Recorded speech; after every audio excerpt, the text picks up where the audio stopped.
সুন্দরবনে ঢোকার আগে অনেকেই এক নাম খুব আস্তে করে বলে, তার নাম দক্ষিণ রায়। এটা কোনো গল্প শুরু করার নাম নয়, এটা একটা সতর্কতা। দক্ষিণ রায় কোনো পুরাণের দেবতা নন, তার মন্দির নেই, মূর্তিও নেই। তিনি থাকেন ম্যানগ্রোভের গভীরে, নদী, কাদা আর জঙ্গলের মাঝখানে। লোকেরা বলে তিনি বাঘের রূপ নিতে পারেন, আবার মানুষের মতো হেঁটে বেড়ান। কিন্তু দক্ষিণ রায় মানুষ খোঁজে না, মানুষ শুধু চান তার সামনে না পড়তে।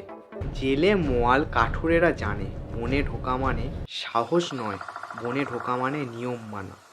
লোভ করা যাবে না, একাই ভেতরে যাওয়া যাবে না, আর সীমা ভুলে গেলে চলবে না। এই নিয়ম ভাঙলেই বিপদ আসে, এমন অভিজ্ঞতার কথা আজও গ্রাম বাংলায় শোনা যায়। এই কারণেই বনে যাওয়ার আগে গ্রামের শেষ সীমানায় লাল সিঁদুর মাখানো পাথরের সামনে কেউ মাথা ঝোঁকায়। ভক্তি নয়, রক্ষা পাওয়ার অনুরোধ। লোকবিশ্বাসে বলা হয় বনবিবি বনের ন্যায় আর ভারসাম্য, আর দক্ষিণ রায় বনের ভয় আর শাস্তি। দুজনেরই দরকার।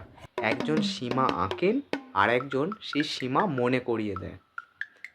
আজও সুন্দরবনে একটা কথা চলে, বন কারো সম্পত্তি নয়, মানুষ এখানে অতিথি, আর সেই অতিথিকে নিয়ম মানতে শেখান দক্ষিণ রায়। ভয় নাকি কুসংস্কার, নাকি বাঁচার শিক্ষা? কমেন্টে মতামত দাও।